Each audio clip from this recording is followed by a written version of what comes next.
2장 14절부터 22절까지의 말씀입니다.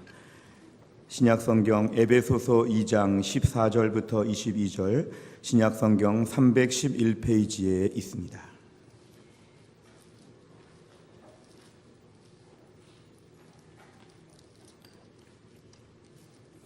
에베소서 2장 14절부터 22절까지의 말씀을 저와 한 절씩 교독하겠습니다. 제가 먼저 읽겠습니다. 그는 우리의 화평이신지라 둘로 하나를 만드사 원수된 것 곧 중간에 막힌 담을 자기 육체로 허시고 법조문으로 된 계명의 율법을 폐하셨으니 이는 이 둘로 자기 안에서 한 새 사람을 지어 화평하게 하시고 또 십자가로 이 둘을 한 몸으로 하나님과 화목하게 하려 하심이라. 원수된 것을 십자가로 소멸하시고 또 오셔서 먼 데 있는 너희에게 평안을 전하시고 가까운 데 있는 자들에게 평안을 전하셨으니 이는 그로 말미암아 우리 둘이 한 성령 안에서 아버지께 나아감을 얻게 하려 하심이라.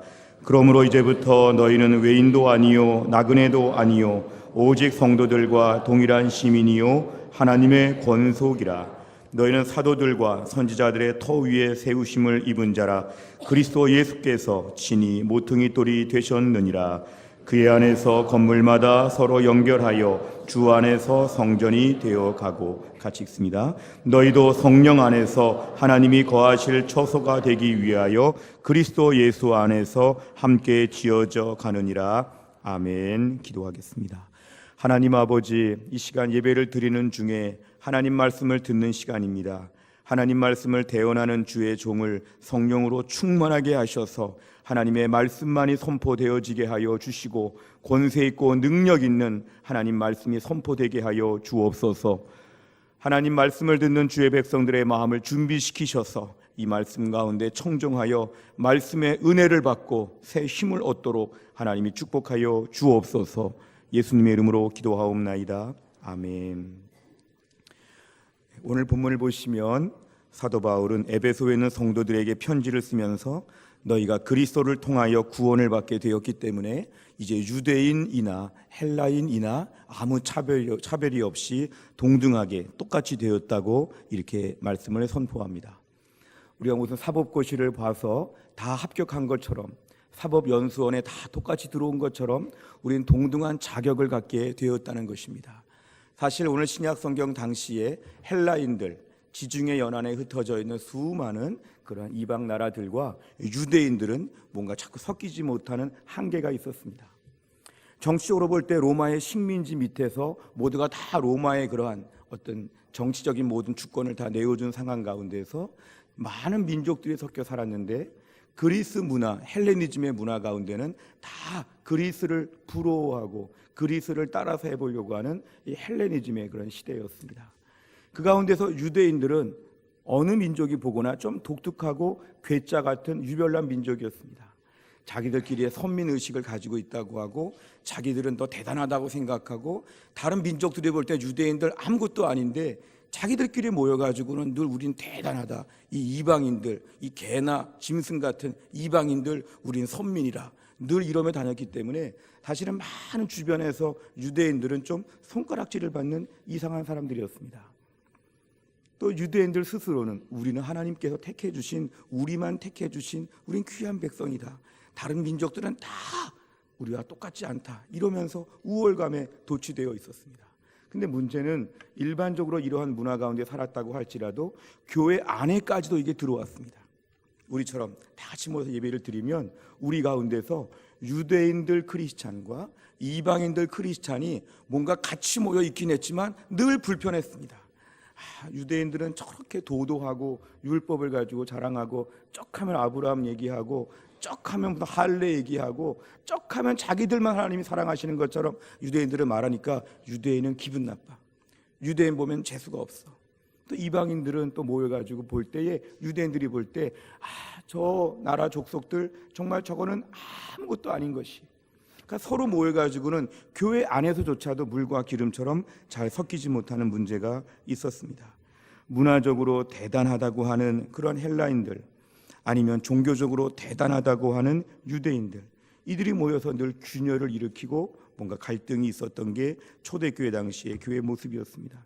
오늘 사도 바울은 14절을 통해서 예수님의 죽으심으로 너희는 다 똑같이 되었다. 어드밴티지가 없다는 거죠. 유대인이라고 해서 기본 점수 몇 점 가지고 들어온 거 없다.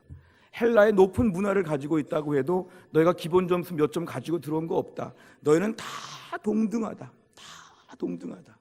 너희들의 학벌, 너희들의 문화, 너희들의 철학, 너희들의 율법, 너희는 다 똑같다 이것이죠.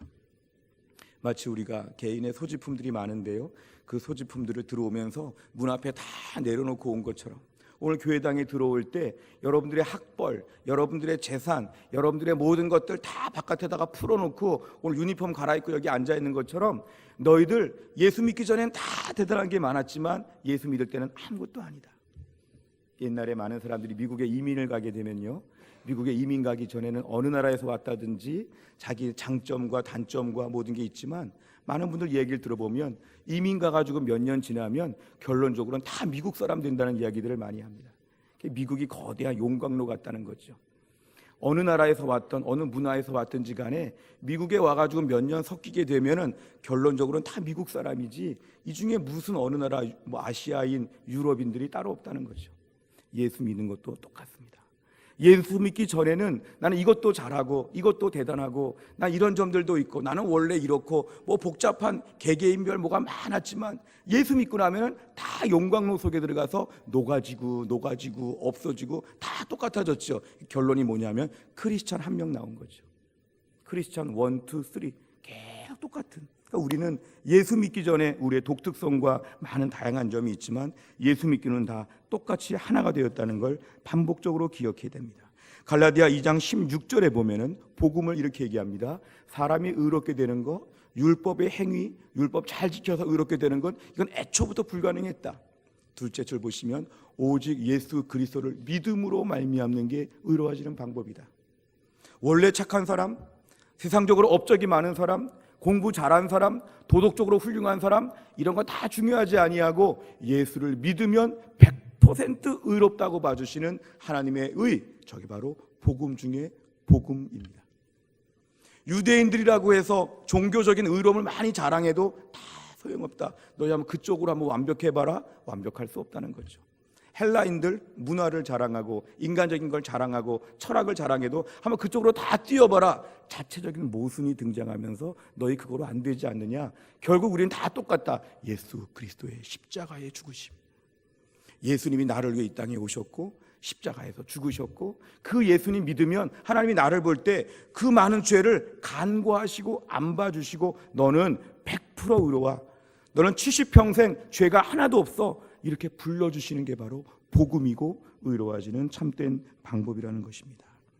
로마 3장 21절과 22절을 보면 21절 한번 같이 볼까요? 시작. 이제는 율법에 의해 하나님의 한 의가 나타났으니 율법과 선지자들에게 증거를 받은 것이라. 22절입니다. 시작. 곧 예수 그리스도를 믿음으로 말미암아 모든 믿는 자에게 미치는 하나님의 의인이 차별이 없느니라. 아멘. 예수를 믿으면 의롭게 된다. 이게 바로 성경에 나와 있는 의로움의 방법이고 우리는 이 말씀 때문에 천국 가게 되었습니다. 우리 지나간 죄가 얽매이지 못하는 것은 우리 어릴 때 모든 죄, 최근의 죄, 이것이 우리에게 여전히 괴롭히지 못하는 것은 예수님을 믿으면 우리 죄를 의롭게 완전히 없애주시고 우리가 천국 갈 만한 자격을 갖추게 되었다는 것입니다. 로마서 10장 9절과 10절에 보면 네가 만일 내 입으로 예수를 주로 시인하며 하나님이 그를 죽은 자 가운데 살리신 것을 내 마음에 믿으면 너는 구원을 받는다. 마음으로 믿어서 의에 이르고 입으로 시인해서 구원받는 것이다. 완벽하게 살아야 되고 선행을 해야 되고 인간적으로 대단해져야 되고 그렇게 돼야지만 천국 간다. 이건 복음이 아니다. 마음으로 믿고 입으로 시인하면 너는 천국 가게 된다. 이것이 바로 복음 중에 복음입니다. 교회 안의 성도들은 기본적으로 서로를 돌아볼 때 이것을 늘 기억해야 됩니다. 옛날에 학창시절에 체육대회 같은 걸 하면요, 옷을 다 입고 왔지만 하얀색이나 파란색으로 옷을 다 갈아입죠. 운동장에는 두 색깔밖에 없습니다. 하얀색을 입거나 파란색을 입거나 천군백군이죠. 예수 믿고 나서는 똑같은 의의 유니폼을 입었기 때문에 우리는 서로 볼 때마다 우리가 참 똑같다. 우리 같은 옷을 입었다. 어떤 회사를 가면요, 회사의 직원들끼리 같은 옷을 입습니다. 같은 옷을 입으면서 늘 기억하는 건 뭐죠? 우린 같은 회사 직원이라는 거죠. 심지어 사장님까지도 같은 옷을 입죠. 왜 그러죠? 나도 같은 회사에 다니고 있는 하나의 주인이다. 우리가 공통점을 늘 기억해야 될 것은 우린 예수 믿고 다 똑같이 되었다, 동등하게 되었다, 대단하고 못나고 부족하고 이런 것이 없다, 우린 예수 믿고 다 하나가 되었다, 이 사실을 저희는 늘 기억해야 됩니다. 그런데 오늘 18절에 보면은 이 18절 말씀이 매우 중요합니다. 같이 읽겠습니다. 시작. 이는 그로 말미암아 우리 둘이 한 성령 안에서 아버지께 나아감을 얻게 하려 하심이라. 아멘. 우리가 하나가 된 이유는 뭐냐면 하나님께 나아가기 위해서 하나가 되었습니다. 우리 최근에 명절을 보내셨는데요, 우리 명절을 보내시면서 부모님 앞에 나아갈 때 형제 자매들 식구들이 다 함께 나아갔지요.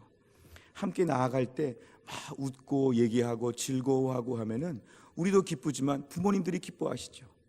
명절을 맞이해 식구들이 다 모여가지고 인상 쓰고 있고 같이 밥도 안 먹고 서로 막 시간도 안 맞으려고 하고 휴대폰만 하고 있고 막 이렇게 되면은 명절에 오히려 마음이 더 상하죠. 하나님 아버지께서도 우리를 보시면서 마찬가지입니다. 성도들이 하나가 되어서 예배드리고 기쁨으로 주님을 찬양하고 똑같은 말씀을 듣고 똑같은 찬양을 부르면서 함께 이렇게 모여 있으면 하나님 아버지께서는 기뻐하신다는 것입니다. 하나님께 온전히 예배하는 자들은 같이 나가야 되고 같이 모였다면 제일 중요한 게 예배하는 게 중요하죠. 과거에 신학적으로 보면 교회가 뭘 해야 되는지에 대한 생각보다는 교회는 무조건 하나가 되어야 된다는 이러한 주장들이 많았습니다. WCC라고 하는 World Council of Churches라고 하는 WCC라고 하는 이런 조직이 1948년에 암스테르담에서 세워지게 되었습니다. 너무 교파와 교단이 많으니까 장로교, 감리교, 뭐 여러 교회들이 많으니까 교회가 하나의 단일한 기구 체제를 만들자. 그래가지고 한 6년 가까이 한 번씩 총회를 하면서 어떻게 우리가 교회가 하나가 될 수 있을까? 그러면서 하나가 되어가지고 세상을 좋게 만들고 하나가 되어가지고 무슨 일을 하고 이러면서 계속 교회가 WCC를 중심으로 모이게 되었습니다. 우리나라에는 1959년에 이 WCC 문제를 가지고 대한예수교 장로회가 둘로 나눠지게 되었습니다. 마침 이 총회가 대전 중앙교회에서 있었기 때문에 대전이 중요한 장소가 되었습니다. 대한예수교 장로회 통합 측은 서울의 무슨 연동교회, 서울의 세문안교회, 서울의 영락교회 이런 쪽입니다.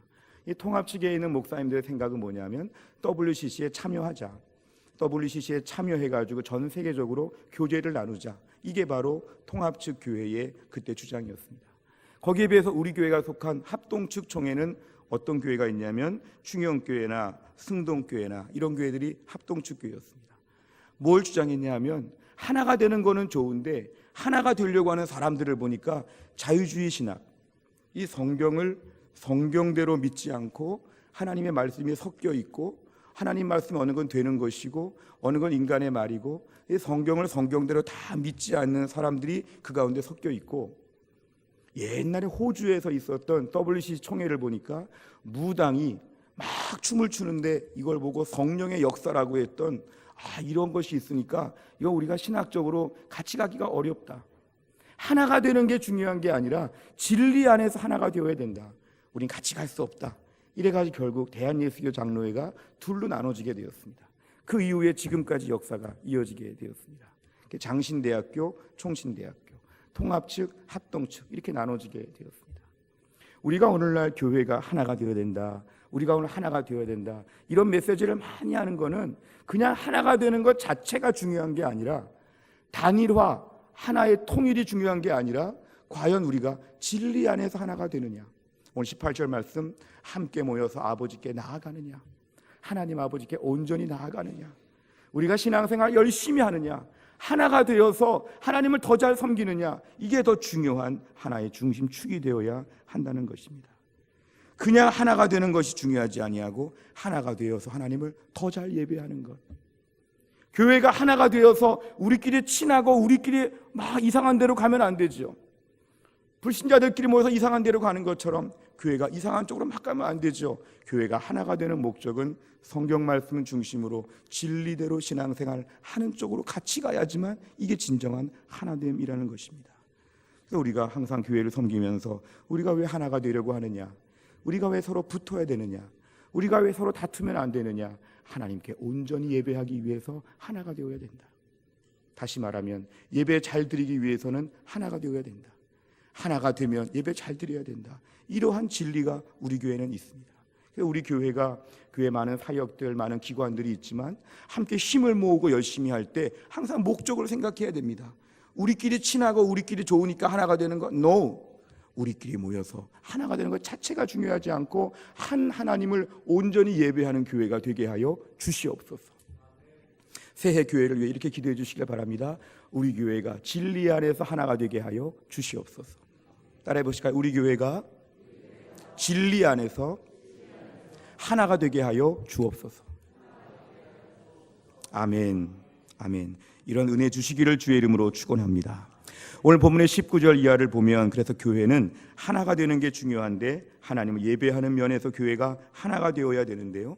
그럴 때 우리를 가족으로 비유하기도 하지만 20절에 넘어가니까 건물로 비유합니다. 이 건물의 특징은 뭐죠? 벽돌과 벽돌들이 붙어 있는 게 특징이죠. 건물은 돌 하나, 벽돌 하나가 따로따로 띄엄띄엄 있으면 건물을 세울 수가 없습니다. 건물은 다 붙어야 됩니다. 오늘 우리가 지금 어떻게 붙어 있는지를 좀 볼 필요가 있는데요. 우리가 시대적으로 보면 우리는 어디에 지금 붙어 있냐 하면 그 옛날에 아브라함, 모세 때부터 내려온 큰 건물에 우리가 붙어 있다고 봐야 됩니다.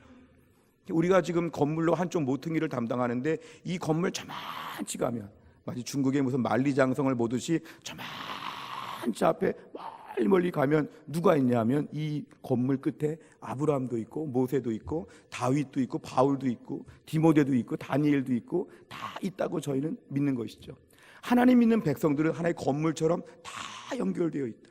근데 이것은 시대적으로 역사적으로도 쫙 종적으로 연결되어 있지만 횡적으로도 연결되어 있습니다. 오늘날에도 하나님 믿는 성도끼리는 다 연결되어 있죠. 대전의 새로남교회나 대전중앙교회나 평안교회나 가수원교회나 대전의 모든 교회들이 다 연결되어 있는 거죠. 개교회, 개별교회가 아니라 다 연결되어 있죠. 우리 주변에 믿음 생활 잘하는 분들 저기 부산이나 저 대구나 서울이나 전라도 광주나 목포나 다 연결되어 있는 것이죠. 모든 교회는 다 연결되어 있다는 것이 바로 성경적인 그러한 말씀입니다. 오늘날 우리는 이 연결되는 교회의 특징을 생각하면 우리가 우리 교회 자체 안에서도 자꾸자꾸 붙어야 됩니다. 자꾸자꾸 연결되어야 됩니다. 지금 우주적으로, 종적으로, 그리고 전 세계적으로, 횡적으로 다 교회가 연결되어서 건물이라고 하는 때에 나 혼자 우리 교회에서조차도 나 혼자 지금 딱 뛰어있는 혼자 떨어져 있는 벽돌처럼 된다면, 저만치 혼자 나뒹구는 바위돌처럼 된다면 이건 건물이 안 된다는 것이죠. 오늘 본문에 의하면 우린 그래서 일부러 자꾸자꾸 붙어야 됩니다. 성경은 우리를 더 이해하기 쉽게 만들기 위해서 오늘 로마서 12장 5절에 보면은 또 하나의 몸으로 비유합니다. 같이 읽습니다. 시작. 이와 같이 우리 많은 사람이 그리스도 안에서 한 몸이 되어 서로 지체가 되었느니라. 아멘. 지체라는 말은 이 기관을 얘기합니다. 팔도 지체고 다리도 지체고 얼굴도 다 붙어 있는 거 지체죠. 몸이 다 붙어 있다는 뜻이죠. 오늘날 우리들의 몸을 가지고 비유해 본다면 우리들의 몸 안에 있는 신체 기관들은 아무리 예쁘고 아무리 좋아 보여도 붙어 있을 때 실제로 모습이 효과가 있는 것이죠. 제가 어릴 때 피아노 학원 다니면서요, 학원에서 본 잡지 중에서 쇼팽, 피아노 그렇게 잘 친다고 하는 쇼팽의 손 하나가 이렇게 박제같이 되어가지고 이렇게 전시물처럼 되어 있는 무슨 사진을 봤는데요. 쇼팽이라고 하니까 그 손이 너무 멋있고 부러워 보였지만 그 몸이 요만큼 잘라져서 이렇게 박제같이 전시되어 있는 걸 볼 때 혐오스러웠습니다. 저 손이 쇼팽의 손이라고 할지라도, 피아노 그렇게 잘 친다는 쇼팽이라고 할지라도 몸과 떨어져 있는 것, 사실은 우리 몸이 떨어져 있으면 괴사가 되죠. 우리 손가락이 볼 때 이 손가락은 너무 훌륭한데 이 손가락 끝에 손가락을 제외한 나머지 손가락과 온 몸이 마음에 들지 않아. 어떻게 얼굴이 이렇게 못났을까? 어떻게 이렇게 발도 못났을까? 이 손가락이 막 불평하면서 나는 몸과 같이 있을 수 없어, 몸과 떨어질래? 이러면 이 손가락이 떨어지게 되면 그때부터 몸에 붙어 있지 않으니까 죽어가는 것이죠. 이 손가락이 몸에 붙어 있을 때 의미가 있는 거지, 손가락이 떨어지게 되면 의미가 없습니다. 손가락이 몸 전체가 마음에 안 들거나 몸 전체가 이 손가락을 마음에 안 들어 하거나 이렇다면 더 이상 이것은 지체가 되지 않고 아름다움이 없어지고 죽어간다는 것입니다. 그래서 성경은 우리에게 가족으로 비유했다가 건물로 비유했다가 몸으로 비유했다가 자꾸 우리가 이해를 못하니까 자꾸 비유해 나가면서 뭐냐면 붙어 있어야 된다. 붙으려고 해야 된다. 너 아무리 코가 예뻐도 얼굴에 붙어야지만 코가 된다. 너 아무리 눈이 그냥 막 보석같이 빛나도 눈이 몸에 붙어 있어야 눈이다. 눈이 막 돌아다녀 봐라. 큰일 난다. 성경은 우리에게 지체를 강조하면서 붙으라는 것입니다. 자꾸 붙으라. 우리가 혼자 있을 때 우린 그래서 많은 외로움을 느끼는데요. 과거 윤복희 씨가 부른 노래가 많이 화제가 돼서 리메이크가 된 적이 있었습니다. 내가 만약 외로울 때면 내가 위로해 줄게. 너는 나의 영원한 형제야, 친구야. 이런 노래죠. 내가 힘들 때 누가 나를 위로해 주지? 이런 내용들입니다. 사실 가만히 보면 우리의 복음의 내용을 담고 있는 것 같아서 이 노래 몇 번 듣다 보면은 누군가 우리를 도와줘야 되나 보다. 이렇게 마음이 기울어지게 돼서 참 좋은 노래라고 저는 생각합니다. 종종 듣습니다. 그런데 이런 노래를 가만히 듣다 보면 이 땅에서 우리가 얼마나 외로운지를 우린 부정할 수가 없습니다. 젊어서부터도 외로운데 끝까지 외롭죠. 공부 좀 잘하면 외로움을 좀 해결해 볼까? 공부 잘해도 외롭습니다. 부자가 돼도 외롭습니다. 건강해져도 외롭습니다. 외로움과 허전함과 혼자 있는 고립감과 이런 모든 소외감, 이거는 이 땅에서 풀 수 없는 수수께끼죠.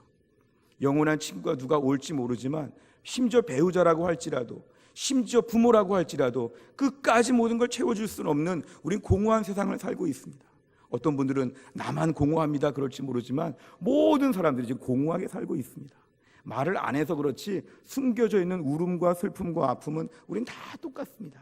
그래서 인간은 예수 안 믿을 수 없는, 하나님 안 믿을 수 없는 연약함과 뻥 뚫린 마음을 가지고 있습니다. 그런데 마태복음 11장 28절에 보면 수고하고 무거운 짐진 자들아 다 내게로 오라 내가 너를 쉬게 하리라. 우리 주님께서 우리를 불러주셨습니다. 그래서 우리는 예수 믿고 나서 짐을 맡길 수가 있죠. 예수 믿고 나서 외로움을 해결할 수가 있죠.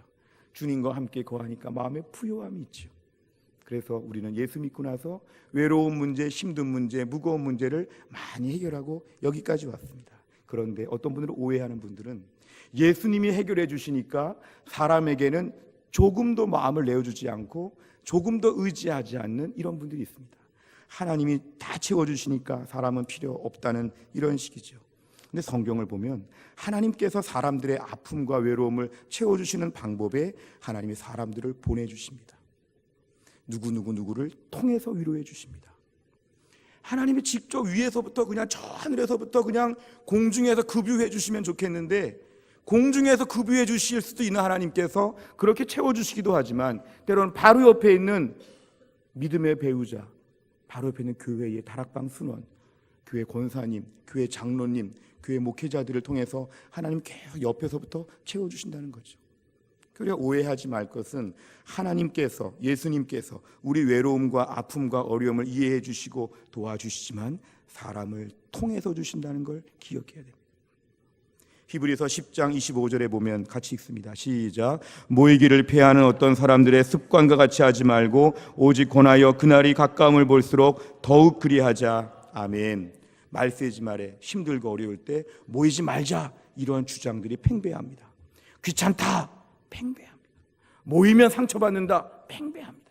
신앙생활 나 혼자 잘하면 된다, 나 혼자 찬송 부르고 나 혼자 예배하고 나 혼자 똑바로 쓰면 되지 사람은 보면 안 된다, 모이지 말자, 모이지 말자. 이게 벌써 신약 시대부터 있었습니다. 신약 시대가 어떤 시대일까요? 로마의 압제를 통하여 정치적으로, 경제적으로 수탈과 온갖 종의 종교적인 압박과 예수 믿는다고 감옥 가고 사자굴에 밥이 되고 이 어려운 때를 겪으면서 모이지 말자, 모이지 말자 이런 주장들이 있었지만 히브리서 말씀은 모이지 말자는 말 듣지 말고 더 모여야 된다. 핍박하고 박해할 때 모여 있으면 더 잘 잡히겠지, 그래도 모여야 된다. 모여서 기도하고 통성으로 기도하고 모여서 말씀 나누고 모여서 성찬식하고 모여서 더 모여야 된다. 그때에 너희가 능력을 받아서 어려운 때를 이길 수 있다. 모이기를 패하지 말고 더 많이 모이자. 이게 초대교회의 메시지였습니다.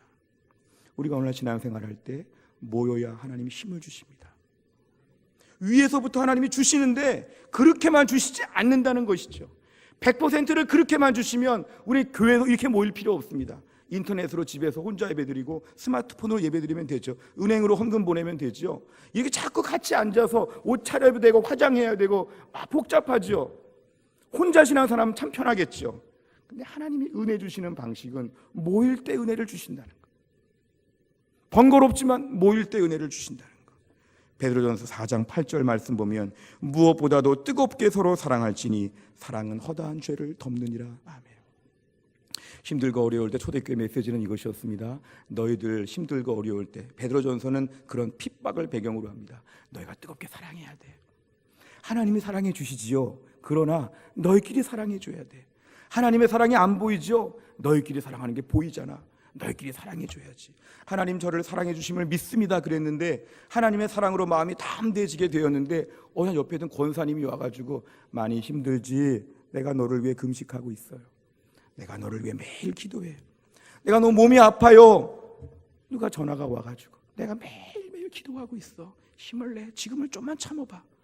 우리 주변에 사람들이 막 등장하는 거죠. 이 등장하는 사람들이 자기 기분에 자기가 즉흥적으로 이게 아니라 하나님께서 뒤에서 사람들을 보내시는 거죠. 1번 보냈다가 2번 보냈다가 3번 보냈다가 어느 날 순장님 보내고 어느 날 장로님 보내고 어느 날 목사님 보내고 다 보내죠. 그래서 뭐냐면 하나님께서 우리에게 사람들을 통해서 뜨거운 사랑을 체험하게 한다는 거죠. 외로운데 누가 위로해 줄까 답답하다. 근데 하나님께서 사람들을 보내셔서 밥 먹자. 내가 선물을 준비했다. 카드 하나 써준다. 문자 좀 보낸다. 이러면서 우리들의 마음을 계속, 그러니까 성경은 우리에게 뜨겁게 서로 사랑을 하는 것을 계속 강조합니다. 뜨겁게 사랑해라. 뜨겁게 사랑해라. 뜨겁게 사랑해라. 요한복음 13장 34, 35절을 보면 예수님께서 우리에게 주신 새로운 개념은 뭐냐면 서로 사랑하는 것입니다. 35절에 보면은 너희가 서로 사랑하면 이로써 모든 사람이 너희가 내 제자인 것을 알게 될 것이다. 하나님 믿는 공동체는 하나님의 역할을 서로 대역하는 공동체입니다. 하나님이 저 하늘나라에서 천지만물의 우주 주인 되신 하나님께서 우리를 다 해주실 수 있지만 하나님이 사람들을 계속 보내셔가지고 우리를 위로해 주시고 어떨 땐 전화 한마디 듣고 얼마나 힘이 나는지, 어떨 때는 밥 한 끼 먹었는데 그 밥이 피가 되고 살이 되고 몸에 기운을 차리게 해주는 양식이 된다는 거죠. 하나님이 계속 사람들을 통해서 우리들을 붙잡아 주시기 때문에 교회 공동체의 특징은 뭐냐면 서로 사랑을 줄 수 있고 받을 수 있는 공동체가 되어야 한다는 것입니다. 그래서 우리는 개인적인 성향의 크리스찬은 말이 안 됩니다. 나는 혼자 있는 거 좋아하는 크리스찬이에요. 말이 안 되죠. 제가 우리 교회 앞에 세탁소가 바뀌면서 많이 관심을 갖게 됐습니다. 어떤 세탁소가 들어올까? 그런데 어느 날 세탁소가 푸른 세탁소라고 이름을 짓고는 빨간색으로 다칠을 했습니다. 그래서 한만 봐도 저건 빨간색인데 왜 푸른 세탁소라고 했을까? 앞으로 푸른색으로 색을 바꿀 건가? 빨간 세탁소로 이름을 바꿀 건가? 저 혼자 매일 볼 때마다 고민합니다. 지난번 대각성 때 초청도 했었는데요. 계속 정체불명의 푸른색을 칠한 빨간 세탁소, 빨간색을 칠한 푸른 세탁소, 늘 헷갈립니다. 그런데 크리스찬이 나는 개인적으로 있는 게 좋아요. 나는 어울리는 게 싫어요. 나는 혼자 있는 게 제일 좋은 크리스찬이에요. 이거는 빨간색을 칠한 푸른 세탁소와 똑같은 것입니다. 말이 안 되는 것이죠. 크리스찬이라고 하면은 사랑하는 사람들이 계속 주변에 있어야 되죠. 누구와 기도 제목을 나누고 있어야 되죠. 교제권이 있어야 되죠. 하나님의 사람들과 함께 어울려서 기도 제목 나누고 함께 울고 함께 웃고 함께 즐거워하고 함께 뭔가 붙을 수 있는 끈이 있지 않으면 크리스찬이 너무너무 약하고 이름 자체에 모순이 들어갑니다. 그리스도인 그랬는데 혼자 있는 거 좋아하는 그리스도인, 그리스도인 그랬는데 남들하고 모이기를 싫어하는 그리스도인, 이거는 그리스도인 말 자체가 자체 모순이 되어서 모순의 덩어리입니다. 말이 안 된다는 거죠. 우리 가운데 어떤 분들은 이런 분들이 있습니다. 유교적인 한국 문화를 배경으로 체면을 중요하게 하니까 모이다 보면 내 이야기하는 게 싫어요. 나를 오픈하는 게 너무 싫어서 나는 같이 하려고 하지 않아요. 이런 분들이 있습니다. 좋은 일은 좀 말할 수 있지만 그것도 또 욕할 거예요. 좋은 일도 말해도 욕하고 나쁜 일은 말하면 기분 나쁘니까 나는 결국 어울리는 게 싫어서 나는 교제를 못합니다. 이런 분들도 있을 수 있어요. 어떤 분들은 이 시대가 너무 개인적인 시대니까 나는 남들 앞에서 자꾸 이렇게 신세지고 이런 거 싫어요. 그냥 나 혼자 잘 살면 되죠. 제 아들이 군대 갔는데요. 군대에서 제일 고마운 고참이 누군지 아십니까? 군대에서 제일 고마운 고참은 무슨 PX에서 맛있는 거 사주는 고참이 아니고 제일 고마운 고참은 누구냐 하면은 무관심한 고참.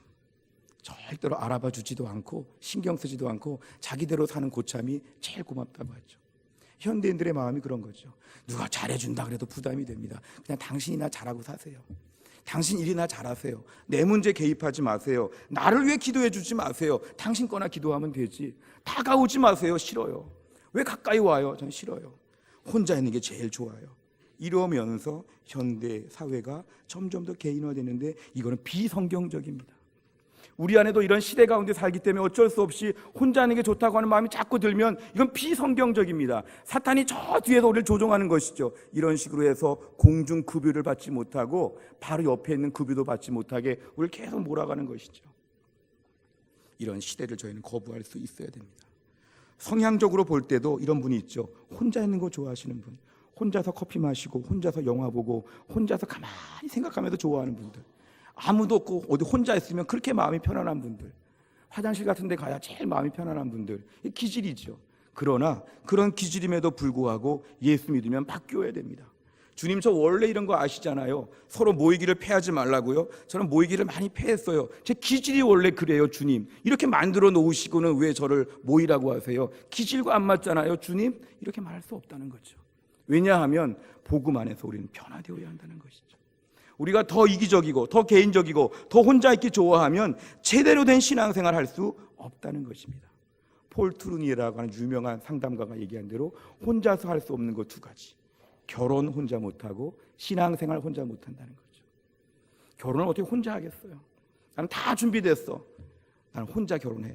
불가능한 것이죠.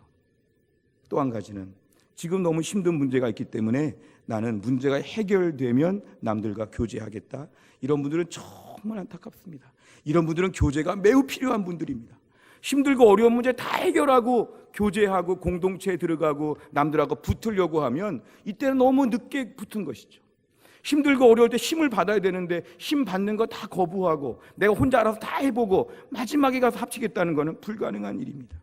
오히려 힘들고 어려울 때 남들하고 붙어야 되고 남들하고 연결되어야 되고 교제권에 들어가야지만 그 어려운 때를 이길 수 있는 힘을 공급받게 된다는 것입니다. 약이 좋은 게 있는데요, 그 약을 몸이 아플 때 먹어야지 다 낫고 나서 그 약을 먹으면 안 되죠.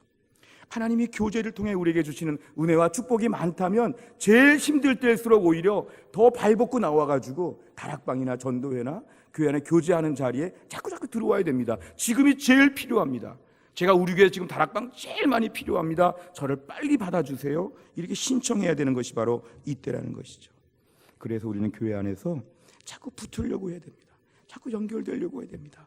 건물처럼 연결되고 몸의 지체와 같이 붙어야 되고 가족같이 자꾸 어울려야 됩니다. 왜냐하면 그래야지만 내가 살기 때문에 그렇습니다. 이 모든 과정은 자선 사업이 아닙니다. 따라해 보실까요? 이래야 내가 산다. 아멘. 이래야 내가 삽니다. 공동체 연결되어야지만 살아날 수 있습니다. 제일 힘들고 어려울 때 연결되어야 되죠. 어떤 분들은 이런 분들이 있습니다. 옛날에 다 해봤죠. 옛날에 뭐 다 해봤죠. 해보니까 상처받습니다. 남들하고 따로따로 사는 게 편하지 신앙생활 같이 해보려고 했다가 이 사람이 괴팍하고 이 사람이 시비 걸고 이 사람은 나랑 너무 안 맞고 뭉치니까 모이니까 안 좋습니다. 나는 그래서 안 합니다. 분명히 이렇게 말하는 분들이 계시지만 그 사실을 부정하진 않습니다. 그러나 그렇게 힘들고 어려운 일이 있지만 그래도 연결되고 교제하는 게 더 많은 이익을 줍니다. 우리 자동차를 운전할 때 보면요, 자동차가 없다가 자동차를 구입하게 될 때 자동차를 구입하게 되면 많은 걱정거리가 생기죠. 왜냐하면 기름값 내야 되죠. 세금 내야 되죠. 또 원래 초기 비용이 또 비싸죠. 매달 돈 많이 쓰죠. 또 자동차 때문에 얼마나 또 뭐 어떤 분들은 돈이 많이 들어간다 그래서 겁나죠. 게다가 또 막 빗길에 눈길에 막 죽을 뻔하죠. 멀쩡한 20대가 자동차 때문에 죽지요. 위험하죠. 그냥 차 몰고 갔으면 저녁에 잘 들어와야 될 텐데 잠을 자지 못하고 기다리죠. 집에 잘 들어올까. 자동차에 대한 많은 걱정들이 있습니다. 이건 명절 때도 보면은 자동차 사고 많이 났죠. 우리들 생각에 자동차가 그렇게 위험하고 어려움이 많으니까 그럼 나는 차를 안 타겠다, 이런 분들도 있을 수 있습니다. 대부분의 경우는 뭘까요? 그래도 돈도 들고 불편하고 좀 위험하기도 하고 뭐 있지만 그래도 차가 있으니까 편하다, 차를 타야지만 기동력이 있다, 이런 생각들을 보편적으로 갖고 있죠. 우리가 오늘날 교회 안에서 공동체를 들어가고 다락방을 하고 교제를 하고 자꾸 어울리려고 할 때 물론 힘든 일이 있지요. 없진 않지요. 그러나 그 모임을 통해 주시는 하늘의 은혜가 더 풍성함을 우리는 믿어야 됩니다. 신앙생활은 동병상련입니다. 내가 어려운 얘기 덜컥 해보고 나니까 옆에 분이 자기도 그렇다는 거지요. 옛날에 힘든 얘기하면서 막 눈물 흘렸더니 옆에 분이 울어주지요.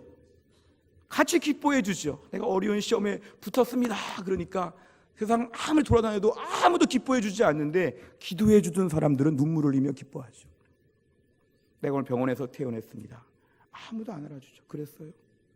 그런데 나를 위해 기도해 주던 울타리에 있는 사람들은 얼마나 기도했는데요, 얼마나 마음이 아팠는데요, 얼마나 오늘 제가 같이 기쁜지 모릅니다. 이게 바로 뭐냐면 하나님이 그 사람을 통해 나에게 들려주시는 것이죠. 내가 너를 위해서 많은 사람을 기도하게 했다. 내가 너를 위해서 많은 사람을 붙여줬다. 너는 절대로 혼자 신앙생활하지 않고 외롭지 않다. 네 주변에 많은 사람들이 기도하고 있다. 너는 그 은혜로 지금까지 산 것이다. 이게 바로 우리 주님의 음성입니다. 주님은 사람을 통해서 우리를 위로해 주십니다. 사람을 통해서 우리를 붙잡아 주십니다. 저는 대학에 들어갈 때 이렇게 기독교 동아리에 대해서 좀 부정적인 마음이 있었습니다. 워낙 모태신앙으로 어릴 때부터 교회를 꾸준히 나왔기 때문에 학교 가서는 이렇게 교회, 기독교 관계없는 쪽으로 마음껏 해보려고 늘 서클을 한 7개인가 들어가지고 일주일 내내 서클에 출근했죠. 막 그러면서 서클 다 해봤죠. 여행 다녀보고 뭐 붓글씨도 써보고 합창단도 혼성 합창단, 남성 합창단 다 해보고. 그런데 몇 년 지나니까 헛되고 헛되니 헛되다를 발견했습니다.